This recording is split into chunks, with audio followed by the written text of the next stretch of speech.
My dear students, this is Class 12 Maths Chapter 6, Example 6.37 போட போகிறோம்.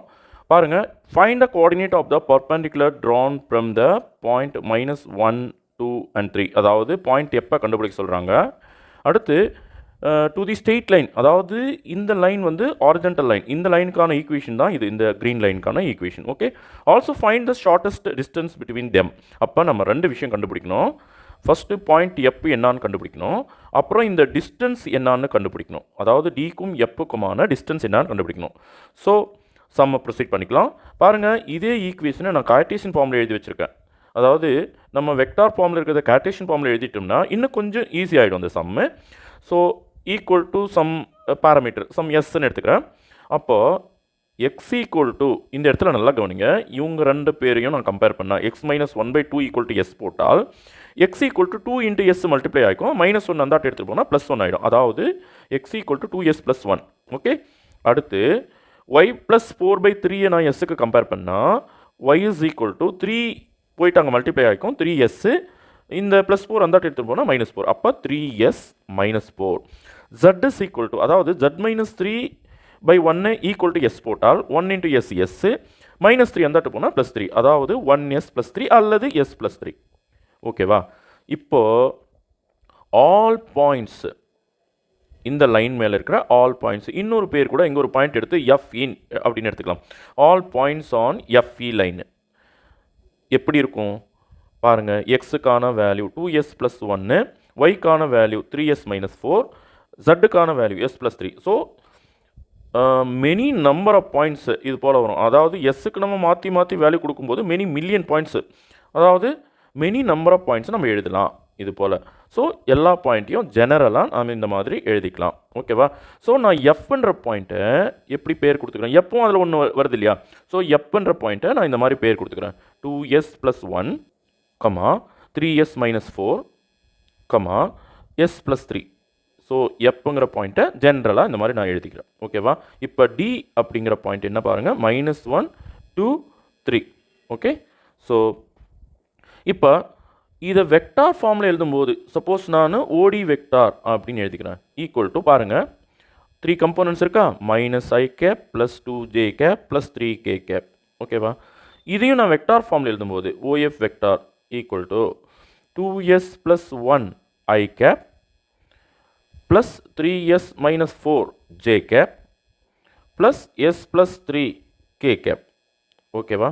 So இந்த லைனோட equation வேணும், அதாவது equation of FD. So FD vector equal to பாருங்கள், second letter என்ன, டி இல்லையா? So OD vector - OF vector. புரியுதாப்பா?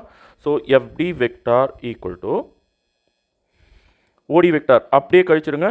இதிலிருந்து இதை வந்து அப்படியே கழிச்சிருங்க. -1 பாருங்கள், இங்கே இது -1 ஆகிடும், -2s ஆகிடும். அப்போது என்ன வரும்னா -2, இங்கே ஒரு -2s - 2i. ஓகேவா? ப்ளஸ் இது பாருங்கள் 2 -3 + 4. ஓகே, அப்போது 2 -3s + 4j ப்ளஸ் அடுத்து பாருங்கள் 3 -s - 3k. ஓகே, ஸோ இது கொஞ்சம் நல்லா எழுதிடலாம். FD வெக்டார் ஈக்குவல் டு -1 ரெண்டையும் சேர்த்தா -2 -2s i. அப்புறமா இங்கே பார்த்தீங்கன்னா 2 + 4 6 - 3s j. அப்புறம் இங்கே பார்த்தீங்கன்னா +3 -3 கேன்சல் ஆகிட்டு -s k. Okay, so FD vector நம்ம கண்டுபிடிச்சிட்டோம். இங்கே பாருங்கள், B வெக்டார் இது வந்து ரெண்டும் ஒன்றுக்கு ஒன்று பர்பெண்டிகுலராக இருக்கு இல்லையா? ஸோ இது கூட நம்ம B வெக்டாரை மல்டிப்ளை பண்ணும்போது, அதாவது டாட் மல்டிப்ளிகேஷன் பண்ணும்போது நமக்கு 0ன்னு ஆன்சர் கிடைக்கும். ஸோ இந்த கான்செப்டை யூஸ் பண்ணி தான் நம்ம S கண்டுபிடிக்க போகிறோம். ஸோ B வெக்டார் என்ன, 2i + 3j + k அல்லவா? So FD perpendicular to B vector, FD vector perpendicular to B vector, that implies FD vector dot B vector equal to 0. இந்த கான்செப்ட் யூஸ் பண்ணி தான் நம்ம அந்த எஸ் என்னன்றதை கண்டுபிடிக்க போகிறோம். ஓகேவா? ஸோ பண்ணிடலாமா? FD vector dot B vector dot multiplication பண்ணும்போது என்ன பண்ணுவோம், கோஎஃபிஷியன்ட் மட்டும் மல்டிப்ளை பண்ணுவோம். பாருங்கள், 2 இன்ட்டு ப்ராக்கெட்டுக்குள்ளே -2 -2s. ஓகே, ப்ராக்கெட் க்ளோஸ் பண்ணிவிடுங்க. அப்புறம் ப்ளஸ் போட்டுக்கோங்க. அப்புறம் 3 இன்ட்டு இங்கே பாருங்கள் ஜே கம்போனண்ட் என்ன 6 மைனஸ் 3s. ஓகே, அடுத்து கே கம்போனண்ட் 1 தான், plus 1 into minus S. So equal to 0, ஏன்னா ரெண்டும் பர்பெண்டிகுலர் இல்லையா. ஸோ இதில் 2 உள்ளே கொடுத்துடலாம். minus 4, 2 into minus 2 minus 4, 2 into minus 2 minus 4s, plus 3 6 are 18, 3 into 3 minus 9s, அப்புறம் 1 into s minus s equal to 0. இப்போ நல்லா கவனிங்க, 18ல் 4 கழிச்சிட்டா 14, அப்புறம் 9s ஒரு 4s 13s இன்னொரு மைனஸ், எல்லாமே மைனஸில் இருக்குது. அப்போ மைனஸ் 14s ஈக்குவல் டு 0. இப்போது இந்த மைனஸில் இருக்கிற 14s அந்தாட்டு எடுத்துகிட்டு போயிட்டிங்கன்னா ப்ளஸ் 14s. அப்போ ரெண்டு பக்கம் 14 டேபிள் அடிச்சிட்டோம்னா 1 1, அப்போ s equal to 1. So s கண்டுபிடிச்சிட்ட பிறகு இந்த பாயிண்ட்டை எழுதிடலாம் இல்லையா. So point f is given by 2s + 1, அதாவது எஸ் வந்து இடத்துலலாம் 1 வச்சுக்கோங்க. அப்போ 2 1 is to 2 + 1 3, 3 1 is 3, 3 minus 4 போது -1. அப்புறம் இங்கே 1 + 3, எஸ்ஸுக்கு பதிலாக 1 இல்லையா, 1 + 3 4.